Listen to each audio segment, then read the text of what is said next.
ഏവർക്കും സ്വാഗതം. യുഡൈസുമായി ബന്ധപ്പെട്ട് സ്റ്റുഡൻസ് മൊഡ്യൂളിൽ അപ്ഡേഷൻസ്, പ്രോഗ്രഷൻസ്, അതുപോലെ കുട്ടിയെ ഇമ്പോർട്ട് ചെയ്യുന്നത് തുടങ്ങിയ അടിസ്ഥാന കാര്യങ്ങളാണ് ഈ ഒരു വീഡിയോയിലൂടെ പറയാൻ ഉദ്ദേശിക്കുന്നത്. യുഡൈസ് ഓൾ മൊഡ്യൂൾസ് എന്ന് സെർച്ച് ചെയ്തുകൊണ്ട് ഈ യുഡൈസിൽ കാണുന്ന ലിങ്കിൽ ക്ലിക്ക് ചെയ്യാം. സ്റ്റുഡൻസ് മൊഡ്യൂൾ ഡയറക്റ്റ് സെർച്ച് ചെയ്തെടുത്തതിന് ശേഷം കയറാനായിട്ടുള്ളൊരു പ്രയാസം നേരിടുന്നതുകൊണ്ടാണ് ഇത്തരത്തിലൊരു ഓൾ മൊഡ്യൂൾ എന്നൊരു ഓപ്ഷൻ വഴി കയറുന്നത്. ഇതിൻ്റെ ഏറ്റവും മുകൾ വശത്ത് നോക്കിയാൽ ലോഗിൻ ഫോർ ഓൾ മൊഡ്യൂൾസ് എന്നതിൽ കാണാം. ഇവിടെ പേജ് മുഴുവനായും ലോഡ് ചെയ്തതിന് ശേഷമാണ് ഇതിലൊന്ന് ക്ലിക്ക് ചെയ്യേണ്ടത്. ക്ലിക്ക് ചെയ്ത് കഴിയുമ്പോഴേക്കും ഏത് സ്റ്റേറ്റ് ആണ് എന്നുള്ള സെലക്ട് ചെയ്യാനായിട്ട് വരുന്നു. അവിടെ നമ്മൾ കേരള സ്റ്റേറ്റ് സെലക്ട് ചെയ്യാം. സെലക്ട് ചെയ്തതിന് ശേഷം ഗോ എന്നതിൽ ക്ലിക്ക് ചെയ്യുന്നു. അപ്പോൾ നമുക്കിവിടെ 4 മൊഡ്യൂളുകൾ കാണാം. അതിൽ സ്റ്റുഡൻസ് മൊഡ്യൂൾ ലോഗിനാണ് നമ്മൾ ക്ലിക്ക് ചെയ്യുന്നത്. അവിടെ യൂസർ ID പാസ്വേഡ് നൽകി ലോഗിൻ ചെയ്ത് കഴിയുമ്പോഴേക്കും ഇത്തരത്തിലുള്ളൊരു വിൻഡോയാണ് നമുക്ക് കാണാനായിട്ട് സാധിക്കുന്നത്. ഇവിടെ 2026, 2027 എന്ന് കാണാം, 2025, 26 എന്ന് കാണാം. അതിൽ 2026, 27 എന്ന് ഈ ചുവപ്പ് നിറത്തിൽ ഒന്ന് ക്ലിക്ക് ചെയ്യാം. അപ്പോൾ നമുക്കത് കാണാം. 2026, 27 പുതിയ ഒരു പേജിലേക്കാണ് പ്രവേശിക്കുന്നത്.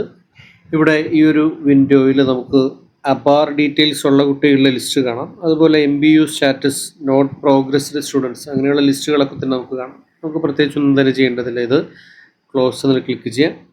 അടുത്തതായിട്ട് വരുന്നതിൽ നമുക്ക് ക്ലോസ് എന്ന് ക്ലിക്ക് ചെയ്യാം. ഇത് നമുക്ക് ആദ്യമായിട്ട് ചെയ്യേണ്ടത് കുട്ടികളുടെ പ്രോഗ്രഷനാണ്. അതിനായി സ്റ്റുഡൻറ്റ് മൂവ്മെൻറ്റ് ആൻഡ് പ്രോഗ്രഷൻ എന്നുള്ളതിലെ പ്രോഗ്രഷൻ ആക്ടിവിറ്റി എന്നുള്ളതിൽ ക്ലിക്ക് ചെയ്യുന്നു. അതിൻ്റെ മുകൾ വശത്ത് കാണുന്ന വീണ്ടും പ്രോഗ്രഷൻ ആക്ടിവിറ്റി എന്നതിൽ തന്നെ ക്ലിക്ക് ചെയ്യുന്നു. ഇവിടെ സെലക്ട് ക്ലാസ് എന്നുള്ളതിൽ നിന്നും ക്ലാസ്, ഡിവിഷൻസ് എന്നിവ സെലക്ട് ചെയ്യുന്നു. അതിനുശേഷം ഗോ എന്നതിൽ ക്ലിക്ക് ചെയ്യാം. ക്ലിക്ക് ചെയ്യുന്ന സമയത്ത് കുട്ടികളുടെ പേര്, ഡീറ്റെയിൽസ് ഒക്കെ തന്നെ അവിടെ കാണാം.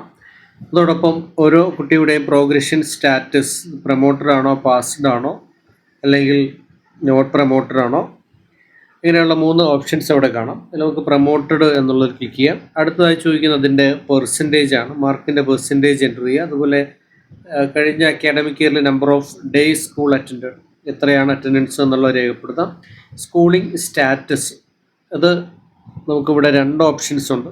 TC ബാങ്ക് മറ്റ് സ്കൂളുകളിലേക്ക് പോയിട്ടുണ്ടെങ്കിൽ അത് ഓപ്റ്റ് ചെയ്യാം. സെയിം സ്കൂളിലാണെങ്കിൽ സെയിം സ്കൂളെന്ന് കൊടുക്കുന്നു. ഇവിടേക്കിങ്ങനെ താഴെ കാണുന്ന റീസൺ ഇനാക്റ്റീവ് ആവുകയാണ്. നേരെ മറിച്ച് TC എന്നുള്ളതാണെന്നുണ്ടെങ്കിൽ ഇവിടെ റീസൺ ഫോർ ലീവിങ് എന്നുള്ളത് കാണാം. അതിൽ ഏത് റീസൺ ആണ് എന്നുള്ളത് കൊടുക്കാം. സെയിം സ്കൂളാണെങ്കിൽ ആ ഒരു ഓപ്ഷൻ നമുക്ക് ചോദിക്കുന്നതല്ല. സെയിം സ്കൂളാണെങ്കിൽ അടുത്ത 2 കാര്യങ്ങൾ നമുക്ക് ഇവിടെ ചെയ്യണം. ഇവിടെ പ്രമോഷൻ ഏത് ക്ലാസ്സിലേക്കാണ് എന്നുള്ളത് ഇവിടെ ഡിവിഷനുകൾ കാണാം. ഏത് ഡിവിഷനിലേക്കാണ് എന്നുള്ളത് സെലക്ട് ചെയ്ത് റൈറ്റ് സൈഡിൽ അപ്ഡേറ്റ് എന്നുള്ളത് കാണാം. അപ്ഡേറ്റ് ചെയ്യുന്നതോടെ ആ ഒരു കുട്ടിയുടെ സ്റ്റാറ്റസ് അപ്ഡേറ്റഡ് ആവും. അപ്പോൾ ഇത്തരത്തിൽ ഓരോ കുട്ടിയുടെയും സ്റ്റാറ്റസുകൾ അപ്ഡേറ്റ് ചെയ്തതിന് ശേഷം ഫൈനലൈസ് ചെയ്യുമ്പോഴാണ് ഈ പ്രൊമോഷൻ പ്രോസസ്സ് കംപ്ലീറ്റ് ആവുന്നത്. പുതുതായിട്ട് വരുന്ന കുട്ടികളെ ആഡ് ചെയ്യുന്നതിന് സ്റ്റുഡൻറ്റ് മൂവ്മെൻറ്റ് ആൻഡ് പ്രോഗ്രഷൻ എന്നുള്ളതിൽ തന്നെ ഇമ്പോർട്ട് മൊഡ്യൂൾ എന്ന് കാണാം. ഈ ഇമ്പോർട്ട് മൊഡ്യൂളിൽ ക്ലിക്ക് ചെയ്ത് കഴിയുമ്പോഴേക്കും ഇവിടെ പല ഓപ്ഷൻസ് ഉണ്ട്. അതിലെ ഇമ്പോർട്ട് വിത്തിൻ സ്റ്റേറ്റ് എന്നുള്ളതിൽ ഗോ എന്നതിൽ ക്ലിക്ക് ചെയ്തുകൊണ്ട് കുട്ടിയുടെ പെൻ നമ്പറും അതുപോലെ ഡേറ്റ് ഓഫ് ബർത്തും അറിയാമെങ്കിൽ നേരെ ഗോ ക്ലിക്ക് ചെയ്യാം. ഇനി അത് അറിയില്ല എങ്കിൽ ഗെറ്റ് പെൻ ആൻഡ് DOB, ഇവിടെ ആധാർ നമ്പറും ബർത്ത് ഇയറും നൽകിക്കഴിഞ്ഞാൽ നമുക്കിവിടെ സ്റ്റുഡൻറ്റിൻ്റെ പെൻ നമ്പറും അതുപോലെ ഡേറ്റ് ഓഫ് ബർത്തും കാണാനായിട്ട് സാധിക്കുന്നതാണ്. അവിടെ കിട്ടുന്ന ആ പെൻ നമ്പറും ഡേറ്റ് ഓഫ് ബർത്തും ഉപയോഗിച്ചുകൊണ്ട് ഇവിടെ നമുക്ക് കുട്ടിയെ ആഡ് ചെയ്യാനായിട്ട് കഴിയും. അങ്ങനെ എല്ലാ കുട്ടികളെയും ആഡ് ചെയ്ത് കഴിഞ്ഞാൽ സ്കൂൾ ഡാഷ്ബോർഡിലേക്ക് വരാം.